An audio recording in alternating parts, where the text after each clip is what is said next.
नमस्कार, मैं हूं सुशील बहुगुणा। आप देख रहे हैं प्राइम टाइम। मोदी सरकार के 3 कृषि कानूनों के खिलाफ किसानों का आंदोलन 84वें दिन में प्रवेश कर गया है। किसान तीनों कृषि कानूनों को रद्द किए जाने की मांग पर डटे हुए हैं। दिल्ली की सीमाओं पर किसानों का धरना प्रदर्शन जारी है। कई राज्यों में किसानों के समर्थन में महापंचायतों का सिलसिला भी जोर पकड़ चुका है। इन महापंचायतों में किसान भारी तादाद में जुट रहे हैं और मोदी सरकार पर तीनों कृषि कानूनों को रद्द करने का दबाव बना रहे हैं। दिल्ली के गाजीपुर बॉर्डर से आई ये तस्वीरें भी सरकार पर दबाव बनाने की ही कोशिश है। किसान नेता राकेश टिकैत आज गाजीपुर बॉर्डर पर हल लगाते नजर आए। इशारा साफ है, किसानों ने यहां भी और दिल्ली की अन्य सीमाओं पर अपना धरना लंबा खींचने की तैयारी कर ली है। आज पहले राकेश टिकैत ने यहां फूलों के पौधे लगाए और फिर हल चलाकर मक्का और जौ बोने की तैयारी में है। किसान भी अब समझ गए हैं कि लोगों के दिमाग में छाना किस तरह से है। मुद्दा तो मजबूत होना ही चाहिए, जो है भी।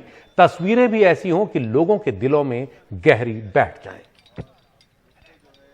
तो सरकार पर दबाव बनाने की चौतरफा कोशिशों में से एक कोशिश राकेश टिकैत ने यहां और की है, और उधर तैयारी गुरुवार की भी है, जब संयुक्त किसान मोर्चा की ओर से देशव्यापी रेल रोको की घोषणा की गई है। अच्छी बात यह है कि किसानों ने जिम्मेदारी दिखाते हुए रेल रोको आंदोलन को पूरी तरह शांतिपूर्ण रखने का फैसला किया है। किसानों का यह ऐलान अचानक नहीं हुआ, उन्होंने यह ऐलान काफी पहले ही कर दिया था। उनका कहना है कि अपनी मांगों की ओर देश का ध्यान खींचने के लिए यह जरूरी हो गया है। इस दौरान दोपहर 12 बजे से शाम 4 बजे तक किसान रेल की पटरियों पर बैठेंगे और रेलगाड़ियों की आवाजाही ठप करेंगे। सरकार सुन नहीं रहा है, कोई भी हमारा बात सुन नहीं रहा है। हमारा 240 लोग मर गया 0 डिग्री टेम्परेचर में। हम सबको खिलाते हैं, मगर सब खाता है, मगर हम मर रहे हैं बिना खाएं। कोई देखने वाला नहीं है। तो देशवासियों हो, सरकार हो, जनता हो, सबको नज़र खींचने के लिए हम आंदोलन कर रहे हैं। जो मुसाफिरों की दिक्कत आएगी उसको लेकर आप लोगों का कोई विचार की कैसे? नहीं, विचार होता है। ऐसे 15 दिन पहले हम घोषणा किया है, कोई अचानक नहीं है। कोई प्रतिवाद के लिए कुछ रिएक्शन तो होता ही है, कुछ लोग को तकलीफ होता है, मगर जो लोग को तकलीफ होगा उससे ज्यादा तकलीफ हमारा है। रेल रोको आह्वान को देखते हुए रेलवे बोर्ड के चेयरमैन ने आज एक अहम बैठक बुलाई, जिसमें रेलवे के सभी 16 जोन के जनरल मैनेजर्स और रेलवे प्रोटेक्शन फोर्स के डायरेक्टर जनरल शामिल हुए। बैठक में मुसाफिरों की सुरक्षा और सुविधा और रेलवे की संपत्ति की सुरक्षा बनाए रखने के लिए जरूरी कदम उठाने पर विचार किया गया। रेलवे ने फिरोजपुर और अंबाला डिवीजन में कुछ ट्रेनों को गंतव्य से पहले ही रोकने का फैसला किया है। जो संवेदनशील इलाके हम लोगों ने चिन्हित किए हैं, उसमें अधिकांश क्षेत्र जो है वो नॉर्दर्न रेलवे का फिरोजपुर डिवीज़न, अंबाला डिवीज़न और कुछ पार्ट जो है वो दिल्ली डिवीज़न का है। और उसके अलावा छिटपुट जो है वो जैसे थोड़ा बंगाल में है, ईस्ट सेंट्रल रेलवे बिहार में है। तो ज़्यादा कंसंट्रेशन ऑफ फोर्स जो है वो हम लोगों ने इन्हीं जगहों पर किया है, पंजाब, हरियाणा और दिल्ली में। पंजाब, हरियाणा और दिल्ली। और कितनी बटालियन फोर्सेज रहेंगे सर आपके? अभी हम लोगों ने जो हमारा नॉर्मल डिप्लॉयमेंट है उससे एडिशनल हमने 20 कंपनी जो है अभी इसके लिए और दी है और लगाया। कृषि कानूनों पर किसानों के विरोध का खमियाजा बीजेपी को होने लगा है। पंजाब से बीजेपी के लिए खराब खबर आई है, जहां स्थानीय निकाय चुनाव में बीजेपी का सूपड़ा साफ हो गया है। म्यूनिसिपल काउंसिल के 1815 वार्ड्स में से 1199 वार्ड्स में राज्य में सत्तारूढ़ कांग्रेस को जीत हासिल हुई है। शिरोमणि अकाली दल को सिर्फ 289, बीजेपी को सिर्फ 38 और आप को 57 सीटें ही मिल पाई हैं। म्यूनिसिपल कॉरपोरेशन यानी नगर निगमों की 350 में से 281 सीटें भी कांग्रेस की झोली में गई हैं। शिरोमणि अकाली दल को 33, बीजेपी को 20 और आप को सिर्फ 9 सीटें ही मिल पाई हैं। बाकी अधिकतर सीटें बीएसपी के, सीपीआई और निर्दलियों को मिली हैं। साफ तौर पर इन निकाय चुनावों में इस बार हवा निर्णायक तौर पर कांग्रेस की ओर बह रही है। उसे किसानों के गुस्से का, बीजेपी से गुस्से का फायदा मिल रहा है। अगर 2015 के म्यूनिसिपल कॉरपोरेशन चुनावों से तुलना करें तो उस समय बठिंडा, होशियारपुर, मोगा और पठानकोट जिलों में कांग्रेस को सिर्फ 11 सीटों पर जीत हासिल हुई थी, जबकि अब यह संख्या बढ़कर 149 हो गई है। बठिंडा नगर निगम में तो कांग्रेस 53 साल बाद सत्ता में आई है। कृषि कानूनों के खिलाफ किसानों का आंदोलन शुरू होने के बाद यह पहला बड़ा राज्यव्यापी चुनाव है, और क्या इसका नतीजा नहीं बता रहा कि किसान कृषि कानूनों को लेकर कितने नाराज हैं। ये भले ही स्थानीय निकाय चुनाव रहे हों जिनमें स्थानीय मुद्दे हावी होते हैं, लेकिन लोगों ने वोट डालकर अपना मत तो बता ही दिया कि पंजाब के हर किसान के लिए खेती सबसे पहला, सबसे बड़ा स्थानीय मुद्दा है। आने वाले महीनों में अब कई राज्यों में विधानसभा चुनाव होने वाले हैं। अगले साल उत्तर प्रदेश में भी चुनाव है विधानसभा के, पंजाब में भी हैं और कृषि कानूनों का मुद्दा हर चुनाव में एक बड़ा मुद्दा साबित होने जा रहा है। जो लोग इस किसान आंदोलन को पहले सिर्फ पंजाब और हरियाणा का आंदोलन बताने में जुटे थे और कुछ इसे खालिस्तान तक से जोड़ रहे थे, वो अब समझ गए कि इसका विस्तार दूर दूर तक है। उत्तर प्रदेश और हरियाणा के जाट किसान भी इस कृषि आंदोलन में बराबर के भागीदार हैं और यही वजह है कि बीजेपी के माथे पर अब पसीना दिख रहा है। किसान महापंचायतों और खाप पंचायतों में किसानों को मिल रहे भारी समर्थन से सरकार के माथे पर बल पड़ रहे हैं। मुजफ्फरनगर, बुलंदशहर, शामली, बिजनौर, अलीगढ़, बड़ौत, मेवात, यमुनानगर, जींद, करनाल, कुरुक्षेत्र, भिवानी, सिरसा, दौसा, ऐसी तमाम जगहों पर किसान महापंचायतों में जो भारी भीड़ है वो बता रही है कि कृषि कानूनों को लेकर किसान दरअसल सोच क्या रहे हैं। रोहतक में बुधवार को हरियाणा सर्व खाप पंचायत हुई, जिसमें किसान आंदोलन को सभी खापों के समर्थन का फैसला हुआ। ये साफ कहा गया कि किसान आंदोलन को लेकर खाप पंचायतें अपनी ओर से कोई अलग फैसला नहीं लेंगी। जो भी फैसला संयुक्त किसान मोर्चा की ओर से लिया जाएगा उसी पर अमल किया जाएगा। यही नहीं, हरियाणा के कृषि मंत्री जेपी दलाल के सामाजिक बहिष्कार का भी फैसला खाप पंचायत में किया गया और किसानों की मौतों को लेकर जेपी दलाल के बयान की निंदा की गई। जेपी दलाल ने आंदोलन में जान गंवाने वाले किसानों के लिए कहा था कि ये सब बीमारी से मरे हैं और इससे किसान काफी नाराज हैं। यह भी फैसला लिया गया कि बीजेपी और जेजेपी के नेताओं को गांव में नहीं घुसने दिया जाएगा। तो नेताओं के लिए ये मुश्किल दिन है। अमेरिका के अंदर जो लीडर बैठे थे उन्होंने पूछा था what is the definition of democracy. दूसरा लीडर ने उसका क्वेश्चन आंसर दिया था government of the people, government by the people, government for the people. लेकिन 303 सीट भाजपा जी ने, संसद देश ने एक तरफा इलेक्शन चुनकर उनको बहुमत प्राप्त कर दिया और डेमोक्रेसी का डिक्टेटरशिप इंग्लिश में कहते तानाशाही का रूप धारण कर दिया। नहीं तो इतना बड़ा जन आंदोलन ये था क्या, एमएसपी का और ये अपने स्वामीनाथन आयोग की रिपोर्ट का कंप्लीट करके किसानों को भेज देना था। ये बैठक थी कि ये बीच में जो है ना अफवाह फैलाती थी कि ये किस्म की कमेटी वगैरह का, कमेटी का कोई जिक्र नहीं है। कमेटी जो उनकी बन रही है ना वही निर्णय लेगी। हम तो सब के सब पूरा हरियाणा की जो खापे है ना उनका सहयोग करेंगे। इस आंदोलन को सरकार निष्ठ करने की कोशिश कर रही है और इसको खापों ने फैसला मीटिंग कराया कि इसको और गति कैसे प्रदान की जाए, इस आंदोलन को सुचारू रूप से और आगे कैसे बढ़ाया जाए, उसके विषय में मीटिंग थी और हमने फैसला ले लिया। तमाम खापों के सरदारों ने तन से मन से धन से जो हमारा नेतृत्व फैसला करेगा हम उसके साथ हैं।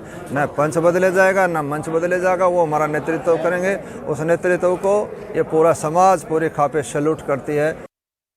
तो न पंच बदलेगा न मंच बदलेगा, किसानों का जज्बा साफ नजर आ रहा है और यही वजह है कि पिछले कुछ दिनों से बीजेपी आलाकमान इस बात पर माथापच्ची कर रहा है कि अगले साल उत्तर प्रदेश में होने वाले विधानसभा चुनावों से पहले जाटों की नाराजगी को किस तरह दूर किया जाए। मंगलवार को इस सिलसिले में गृहमंत्री अमित शाह ने एक बड़ी बैठक की तो बुधवार को पशुपालन राज्य मंत्री और बीजेपी के बड़े जाट नेता संजीव बालियान के घर बैठक हुई। इन बैठकों में बीजेपी आलाकमान ने कहा है कि पार्टी के नेता उत्तर प्रदेश और हरियाणा में हो रही खाप पंचायतों के पास जाएं, कृषि कानूनों को लेकर लोगों की शंकाएं दूर करें और उन्हें कृषि कानूनों के फायदे समझाएं। हर रोज पश्चिमी उत्तर प्रदेश और हरियाणा में बड़ी बड़ी महापंचायतों से बीजेपी की नींद उड़ गई है। सांगवान, दहिया, दलाल, बाल्यान जैसी बड़ी जाट खापों ने भी महापंचायत कर किसान आंदोलन का समर्थन किया है। बीजेपी को दिखने लगा है कि जाट लैंड में उसकी जमीन कमजोर पड़ने लगी है। राकेश टिकैत के आंसुओं ने बीजेपी का सबसे ज्यादा नुकसान किया है। राकेश टिकैत भी जाटों की बाल्यान गोत्र से हैं, जिसके प्रमुख उनके भाई नरेश टिकैत हैं। जेपी नड्डा और अमित शाह ने बीजेपी के जाट नेताओं को खाप पंचायतों को समझाने के लिए कहा है। एक अलग प्रकार का ये भ्रम पैदा करने की कोशिश एक सच्ची कौम में, एक भोली कौम में जिसे किसान कहते हैं, उनके मन में डालने की कोशिश की है। और हमारा ये फर्ज बनता है, क्योंकि हम भी किसान के बेटे हैं, हम सच्चाई जानते हैं कि इन बिलों से तो केवल लाभ होने वाला है किसानों को।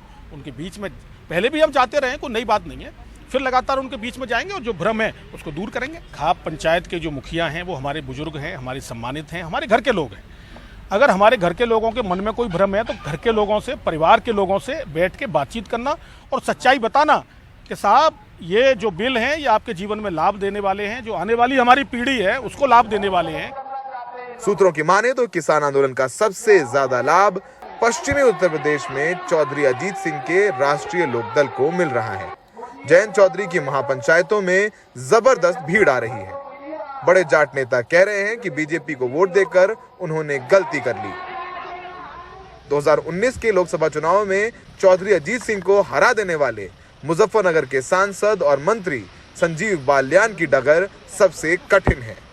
बुधवार को उन्होंने भी जाट नेताओं के साथ अपने घर में बैठक की। लोकदल के नेता जयंत चौधरी ने बीजेपी की जाट मीटिंग को कास्ट वोट बैंक पॉलिटिक्स करार दिया है। सरकार को बैठक कर लें तो इससे बेहतर ये है कि बैठक करें कि किसान का जो मूल समस्या है उसका हल कैसे निकाला जाए। किसान की बात मानोगे नहीं, जात पात की बात करोगे, अब गोत्र की बात उछाल रहे हैं। अगर अमित शाह जी ये सोचते हैं कि गोत्र की बात करके, खाप की बात करके आप किसानों को मना लोगे, आप अभी तक किसान के मिजाज को समझ नहीं पाए। बीजेपी की जाट नेताओं की बैठक को राकेश टिकैत ने उनकी सरकार पर आखिरी कील करार दिया। अब ये खालिस्तानी बता रहे थे, अब ये नया शब्द ले आए जाटलैंड वाला। हाँ। यही इनका नाश का कारण बनेगा। अच्छा, तो ये जो बांटने का काम कर रहे हैं, यही इनका इलाज करेगा। ये गलत चीजें हैं, देश को तोड़ने का काम ना करेगी। पहले खालिस्तानी बताते थे, अब जाटलैंड बताने लगे। इसमें में कोई तमाम सारे नेता थे, संजीव बालियान थे, उसमें गलत चीज है कि आप किसानों को समझाइए। वो तो वही बताएंगे ना, क्या इनको उन्होंने ही वोट दी, दूसरी बिरादरी ने किसी ने वोट नहीं दी इनको। मुजफ्फरनगर दंगों के बाद पश्चिमी उत्तर प्रदेश में जाट चौधरी अजीत सिंह को छोड़कर बीजेपी में चला गया था। बीजेपी को लगता है कि अगर मुसलमान और जाट वापस हो गए तो उन्हें 2022 में पश्चिमी उत्तर प्रदेश में लगभग 40 सीटों का नुकसान हो सकता है। अगले महीने उत्तर प्रदेश में पंचायत चुनाव है। बीजेपी को पता है कि अगर वाकई में 2022 की अच्छी तैयारी करनी है तो पंचायत चुनाव में अच्छा करना होगा, और खासकर पश्चिमी उत्तर प्रदेश में। यही वजह है कि जो तमाम महापंचायतें, खाप पंचायतों से बीजेपी का नुकसान हो रहा है, उसकी भरपाई के लिए जाट नेता बैठे हैं और वापस खाप पंचायतों के पास जाएंगे, उनको मनाएंगे, समझाएंगे। लेकिन नजरें अगले महीने के पंचायत चुनाव पर। दिल्ली में सहयोगी रवि के साथ सौरभ शुक्ला, एनडीटीवी इंडिया। तो अगले महीने ही उत्तर प्रदेश में पहला बड़ा जो इम्तिहान है बीजेपी का वो होना है, और कृषि कानूनों के खिलाफ किसानों के मौजूदा आंदोलन में जाट समुदाय की भूमिका उस दिन से और गाढ़ी हो गई जिस दिन दिल्ली के गाजीपुर बॉर्डर पर बैठे किसान नेता राकेश टिकैत की आंखों में आंसू आए। 28 जनवरी को राष्ट्रीय लोकदल के नेता और जाट नेता अजीत सिंह के बेटे जयंत चौधरी ने ट्वीट कर कहा था कि अभी चौधरी अजीत सिंह जी ने बीकेयू के अध्यक्ष और प्रवक्ता नरेश टिकैत जी और राकेश टिकैत जी से बात की है। चिंता मत करो, किसानों के लिए जीवन मरण का प्रश्न है, सबको एक साथ होना है, साथ रहना है, ये संदेश दिया है चौधरी साहब ने। और इसके अगले दिन जयंत चौधरी गाजीपुर बॉर्डर पर राकेश टिकैत से मिलने पहुंच गए, और फिर वो जाट राजनीति जो चुनाव में अक्सर पार्टी लाइन पर बिखर जाती थी वो एक लाइन पर चलती नजर आई। 29 जनवरी को जयंत चौधरी ने इसका संकेत दिया जब उन्होंने ट्वीट किया कि किसानों को अपनी राजनीतिक पहचान मजबूत करने की जरूरत है, मुद्दों के लिए उठो और उसी तरह से वोट भी करो। हां, भारतीय किसान यूनियन के राकेश टिकैत ने भले ही बीजेपी के लिए वोट किया हो, लेकिन उन्हें भी सरकार की नीति के खिलाफ अपनी आवाज उठाने का अधिकार है। यह पहली बार नहीं है जब चौधरी साहब ने टिकैत परिवार के लिए स्टैंड लिया है, और ये आखिरी बार भी नहीं है। और किसानों के आंदोलन से जाट बेल्ट में बीजेपी की राजनीति बिखरती दिख रही है, और इसी पर बात करने के लिए मेरे साथ हैं खास मेहमान जगदीप संधू जो वरिष्ठ पत्रकार हैं, और कुछ ही देर में केवी प्रसाद वरिष्ठ पत्रकार हमारे साथ होंगे। संधू साहब, आपका स्वागत है। अब जिस तरह की स्थितियां दिख रही हैं, किसान आंदोलन आगे बढ़ रहा है, किसान झुकने को तैयार नहीं है और सरकार भी पीछे हटने को तैयार नहीं दिख रही, तो इसका पहला असर जो है वो अब चुनाव में दिखना शुरू हो गया। पंजाब के स्थानीय निकाय चुनाव में दिखा, अगले महीने पंचायत चुनाव है यूपी में, उसमें दिख सकता है, और जो जाट बेल्ट है खासतौर पर उसे लेकर ज्यादा चिंतित है बीजेपी। क्या बीजेपी कैसे संभालेगी इसे? देखिए, सबसे पहले तो मैं ये बता देता हूं कि ये जो जाट बेल्ट और जाट लैंड, ये जाट बेल्ट और जाट लैंड का एक जो नाम उछाल रहे हैं ये शायद उचित नहीं है, क्योंकि ये सारा समूचा प्रदेश, इसमें कई तरह के समूह हैं, कई तरह की जातियां हैं। ठीक है कि जाट अग्रणी हैं, ज्यादा मात्रा में हैं, लेकिन अगर ग्रामीण परिवेश को हम देखें और किसानी का जो परिवेश है उसको अगर हम देखें तो वो एक ग्रामीण समूह में है जिसमें सभी जातियां समायोजित हैं। तो इसको जाटलैंड कहना या जाट प्रदेश कह देना ये मुझे उचित नहीं लगता। हाँ, ये जरूर है कि ये किसान प्रदेश कह देना इसके लिए उचित शब्द हो सकता है, पहली बात। दूसरी बात ये है कि जहां तक भारतीय जनता पार्टी की सवाल है, भारतीय जनता पार्टी ने राष्ट्रीय राजनीति में जो किसान की राजनीति है उसको कहीं ना कहीं किसी तरह से गौण करने की कोशिश की। उसके ये आज परिणाम है कि एक समय था कि जब किसान की राजनीति देश के पटल पे बिल्कुल मानी जाती थी और उसको बहुत अहमियत दी जाती थी, जिसके साथ चौधरी देवीलाल हैं या चौधरी चरण सिंह हैं, पुराने नाम जुड़े हुए हैं, और उन्होंने हमेशा किसान की राजनीति की। और वो किसान की राजनीति में सारी जातियां, भले ही उसमें दलित, क्योंकि ग्रामीण परिवेश में अगर हम ध्यान से देखेंगे जहां किसान है वहां सभी लोग सामूहिक रूप से एक दूसरे से जुड़े हुए हैं। तो इसको केवल जाटलैंड कह देना या जाटों की राजनीति कह देना ये मैं उचित नहीं मानता। ये किसानों की राजनीति है और हमेशा से होती रही है। किसानों के मुद्दे हमेशा से आते रहे हैं और हमेशा से प्रमुख रहे हैं। और जब भी ग्रामीण परिवेश को, उसके मुद्दों को अगर हम लेंगे या उसके मुद्दों को कोई भी नेता या कोई भी अग्रणी समाज लेगा, तो वो, अब देखिए, अब बिहार में देखिए तेजस्वी ने जो किया या तेजस्वी को जो बढ़त मिली वो किस लिए मिली? क्योंकि वो ग्रामीण परिवेश के जो एक बहुत बड़ा मुद्दा था बेरोजगारी का, उसको तेजस्वी ने बड़े जोर शोर से उठाया। अब ये ग्रामीण परिवेश के मुद्दे हैं, अगर इन्हीं को अगर हम सामने रखेंगे तो मैं मान सकता हूं कि इनका प्रभाव जो है राजनीति में होगा। और उसके लिए कोई भी अगर राजनीतिक पार्टी होगी तो उसको उस प्रभाव को झेलना पड़ेगा। जी, हमारे साथ वरिष्ठ पत्रकार केवी प्रसाद भी हैं। प्रसाद साहब, जो बात अभी जगदीप संधू जी कह रहे हैं कि इसे सिर्फ जाट बेल्ट के तौर पर देखना ठीक नहीं है, पूरे किसानों का मुद्दा है, ये पूरा राज्यव्यापी देशव्यापी मुद्दा है, इसको अलग अलग करके देखना ठीक नहीं है। लेकिन बीजेपी का जिस तरह से मैनेजमेंट नजर आ रहा है, उसे पहले सबसे ज्यादा नाराजगी जो है वो जाटों के बीच में लग रही है, उसे पश्चिमी उत्तर प्रदेश और हरियाणा में दिख रही है। जिस तरह का मैनेजमेंट पिछले 1-2 दिन से दिख रहा है उसका किसानों के बीच जाने का, आप किस तरह से देखते हैं इस नाराजगी को, और बीजेपी को कितना खमियाजा भुगतना पड़ सकता है कृषि कानूनों के मुद्दे पर? देखिए, सवाल तो ये है कि ये तो सच्चाई है कि कृषि और कृषक के बीच की समस्या है, और उसी को लेकर ही पिछले 70-80 दिन से जो आंदोलन चल रहा है दिल्ली के बॉर्डरों पे, वो हम लोग देख रहे हैं कहीं। और सवाल चूंकि पश्चिमी उत्तर प्रदेश में जो अधिकतर लोग जो माना जा रहा है, जो कि गाजीपुर बॉर्डर पे बैठे हुए हैं, वो जाट समुदाय से हैं, तो शायद इसलिए उसको उस नजरिए से भी देखा जा रहा है। पंजाब में भी काफी हद तक, क्योंकि कृषि और कृषक जो है जाट समुदाय से अपना ताल्लुकात रखते हैं, उसकी वजह से भी आप ये बात कह सकते हैं। लेकिन यहाँ पे सिर्फ कृषि या जो है ये कृषक के बीच में समस्या है, और चूंकि वो लोग नहीं चाहते कि ये जो कानून सरकार की तरफ से पार्लियामेंट में पारित हुआ है, वो उसके पर जो बात है वो हम समझाते हैं। रहा सवाल भारतीय जनता पार्टी का, एक राजनीतिक पार्टी है, वो सत्ता में है, वो दिल्ली में सत्ता में है, उत्तर प्रदेश में भी सत्ता में है, तो उनकी अपनी समझ है, उनको पता है कि किस तरह से वो देखते हैं, उनका अपना दृष्टिकोण है। क्या वो दृष्टिकोण कैसे देखा जाए, क्योंकि यहाँ पे करीब पिछले 2 दिनों से जो खबरें भी छपी और कई चीजें, चाहे वो दिल्ली हो, चाहे वो हरियाणा हो, दिल्ली माफ कीजिएगा, दिल्ली के साथ सटा हुआ उत्तर प्रदेश, पश्चिमी उत्तर प्रदेश, उधर राजस्थान के कुछ इलाके, और इधर आप देखिए हरियाणा में, यहाँ पे जाट काफी समुदाय पे काफी इनका दबदबा रहा है, और इस तरफ पश्चिम उत्तर प्रदेश में, उत्तर प्रदेश की राजनीति में इनका दखल काफी दिनों से रहा है, और उनकी वर्चस्व भी रहा है। तो वो जाहिर सी बात है कि ये चीज कोशिश होती है हर राजनीतिक पार्टी में कि क्या किस तरीके से, क्या से व्यक्ति विशेष, समुदाय विशेष, जाति विशेष कैसे इस चीज को सुलझाए और कैसे इसको राजनीतिक परिप्रेक्ष्य से हटा के देखें या राजनीतिक परिप्रेक्ष्य में देखें। जी, जगदीप संधू जी, सर्दियां भी अब लगभग निकलने को हैं, गर्मियों की तैयारी है, किसान लंबे आंदोलन की तैयारी में है, क्या दिख रहा है आपको, किस तरफ जा रहा है? कोई समाधान आपको निकट भविष्य में दिख रहा है या नहीं? जी, जहां तक मांगों का सवाल है, किसानों की मांगों का सवाल है, और किसानों ने इन 3 बिलों में जो प्रावधान है उनको बहुत गहन से समझ लिया है।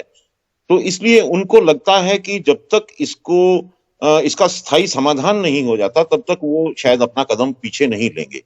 और किसानों के लिए ये अब एक अपनी जमीन बचाने का, अपने जनरेशन बचाने का एक बहुत बड़ा मुद्दा बन चुका है।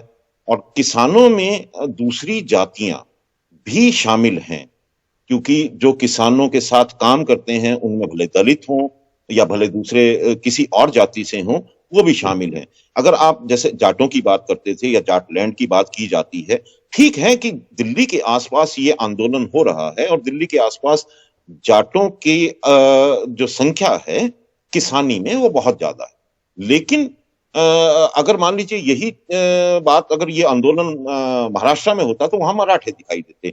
और ये आरोप आक्षेप जो अग्रणी जातियां हैं उन पे कभी कभी लगते भी रहे हैं कि वो दबंगई करते हैं या वो अग्रणी रहते हैं।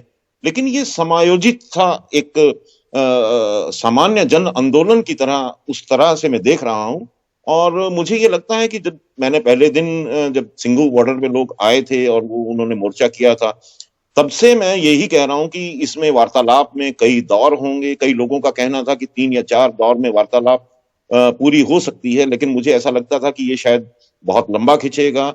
और अब लगता है कि जो इन लोगों ने, जो किसान के जत्थेबंदियों ने और सामूहिक किसान संगठन ने जो निर्णय लिए हैं और जिस प्रकार वो अपने स्टैंड पे अडिग हैं, वो मुझे नहीं लगता कि ये डेडलॉक बहुत जल्दी कोई सॉल्व होने वाला है। क्योंकि उन्होंने ये मना कर दिया है कि जो इसमें प्रावधान है उनमें अगर कोई सुधार करने की गुंजाइश हो, बिल्कुल साफ मना कर दिया है। उनका कहना है कि तीनों बिलों को वापस लिया जाना चाहिए और साथ में जो एसेंशियल कमोडिटी एक्ट है उसके लिए भी उनका दबाव निरंतर बना हुआ है।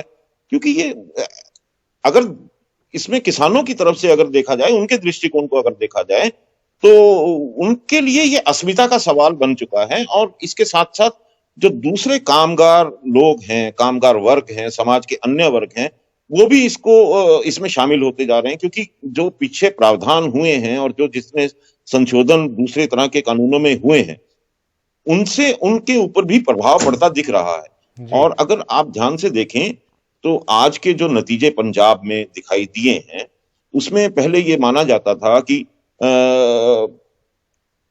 भारतीय जनता पार्टी का जो वर्चस्व है वो ग्रामीण क्षेत्र में कम है और शहरी क्षेत्र में अधिक है। लेकिन आज जो शहरी क्षेत्र के जितने भी नतीजे आए हैं उसमें भारतीय जनता पार्टी को कोई भी अप्रत्याशित अपेक्षित सफलता न मिलना ये जताता है कि ये जो आंदोलन है इसका प्रभाव कितना व्यापक है। जी, और प्रसाद साहब, किसानों ने इसे अपनी अस्मिता का सवाल बना लिया है। किसान अब ढंग से समझ गए हैं कि तीनों कृषि कानूनों में क्या है। उधर सरकार भी जानती है कृषि कानूनों में क्या है। सरकार ने कहा भी है कि वो संशोधन करने को तैयार है, किसान अपनी आपत्तियां बताएं। लेकिन किसान चाहते हैं कि तीनों के तीनों कानून वापस हों। तो रास्ता निकले तो कैसे निकले? सरकार इसे अस्तित्व का सवाल बना रही है, किसान अस्मिता का सवाल बना रहे हैं, तो कैसे होगा? चीन का मुद्दा भी कहीं ना कहीं हल्का फुल्का कुछ सुलझना शुरू हुआ, किसानों का मुद्दा कब सुलझेगा? क्या लगता है आपको, सरकार अब अपनी तरफ से कोई निर्णायक पहल कर सकती है? देखिए, सरकार की तरफ से जो मेरे ख्याल से प्रधानमंत्री जी ने दोनों सदनों में जो बात रखी है, वो एक मानिए कि वो एक सरकार की तरफ से स्पष्ट बात कही कि हम ये किस वजह से चाहते हैं। सरकार ने अपने हिसाब से जो प्रधानमंत्री जी के जो वक्तव्य है दोनों सदनों में, उन्होंने कहा कि हम जो किसान, जो छोटे किसान है जिनका करीब 12 करोड़ की उन्होंने बात कही, जो आंकड़ा दिया, तो उनके हित में ही कई सारी चीजें हैं। और उन्होंने जो बात कही, सवाल तो ये है कि जो इस वक्त आंदोलन पे बैठे हैं, जो कर रहे हैं पिछले 70-80 दिन से दिल्ली के तीनों बॉर्डरों पे, वह उनका रुख साफ है, सरकार का रुख साफ है। तो दोनों अपनी अपनी बात में है। तो रास्ता तो जब ही निकलेगा जब दोनों एक कदम आगे निकले। लेकिन इस वक्त जो दिख रहा है वो यही है कि सरकार ने अपनी बात कही, और चूंकि प्रधानमंत्री जी ने हमारे संसद में कहा कि एमएसपी नहीं हटेगा, एपीएमसी नहीं हटेगा, तो एक संसद के सामने जो सर्वोच्च हमारे पद्धति है उसमें उन्होंने बात रखी है। अब किसानों की बात भी साफ है तो मध्यस्थता या माफ कीजिएगा जो रास्ता अगर निकलेगा, एक कदम कोई निकाले आगे तो निकल सकता है, वरना जहां है यथास्थिति दिख रही है आज की तारीख। जी बहुत बहुत शुक्रिया वरिष्ठ पत्रकार जगदीप संधू और केवी प्रसाद हमारे साथ थे किसान आंदोलन पर बात करने के लिए। इस मुद्दे का हल क्या निकलेगा, कब तक निकलेगा, अभी कोई नहीं कह सकता। दोनों ही पक्ष अपने अपने रुख पर डटे हुए हैं और पीछे हटने को कोई तैयार नहीं। वक्त है ब्रेक का। ब्रेक के बाद बात करेंगे एक नन्ही सी बच्ची की जिसे दरकार है आपकी मदद की।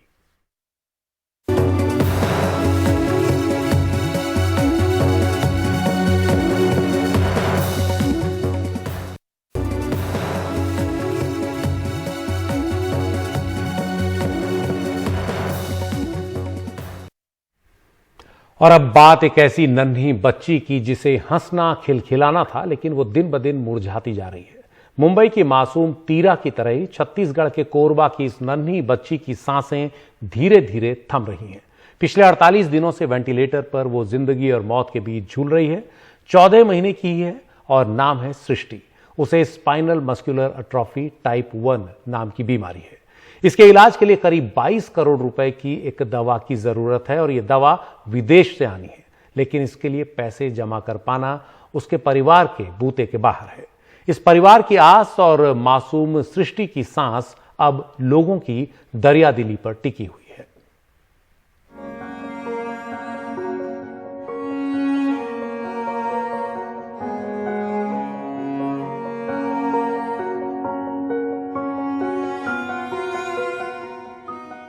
माँ बाबा की सृष्टि, 14 महीने की मासूम बिटिया। ये उम्र तो गोद में पालने में खेलने की थी, अस्पताल के पालने में नहीं। कोरबा के SCL में काम करने वाले सतीश के घर में 22 नवंबर 2019 को मासूम सृष्टि आई। 5 महीने बाद वो बीमार रहने लगी। लॉकडाउन में पिता बेबस थे। 14 दिसंबर को वेल्लोर लेकर गए तो कई टेस्ट के बाद पता लगा कि उसे स्पाइनल मस्कुलर एट्रोफी टाइप 1 है और इस बीमारी के इलाज के लिए महंगी दवा की जरूरत है।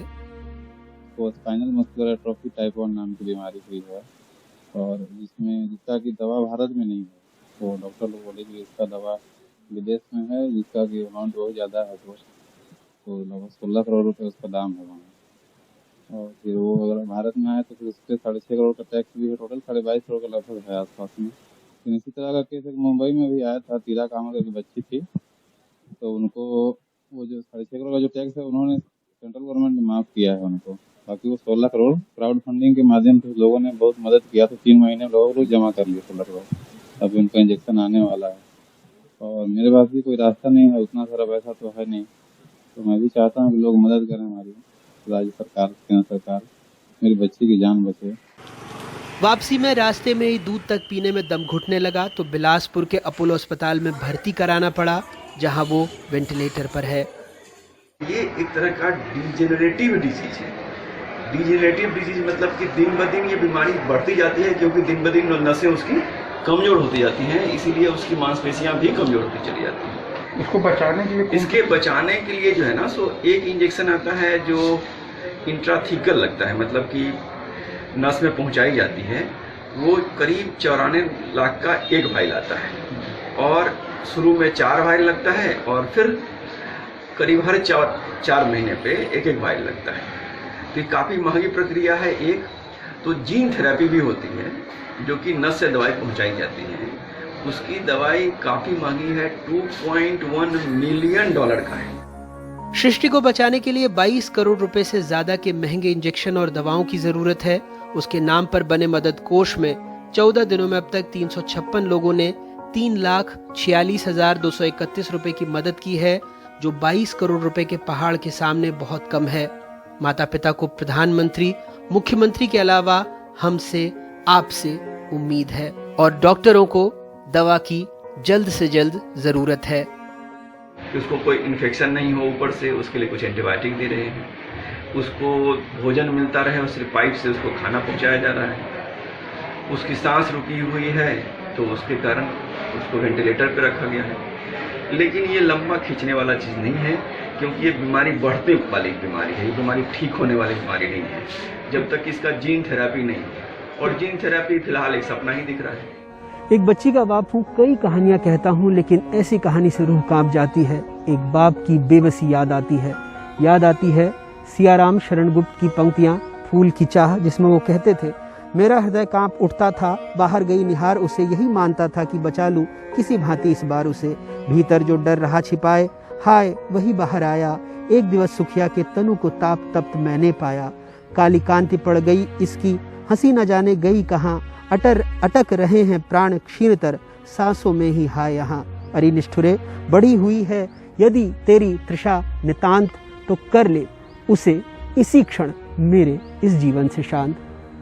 कोरबा से विजय और भोपाल से कैमरा पर्सन रिजवान खान के साथ अनुराग द्वारी, NDTV इंडिया।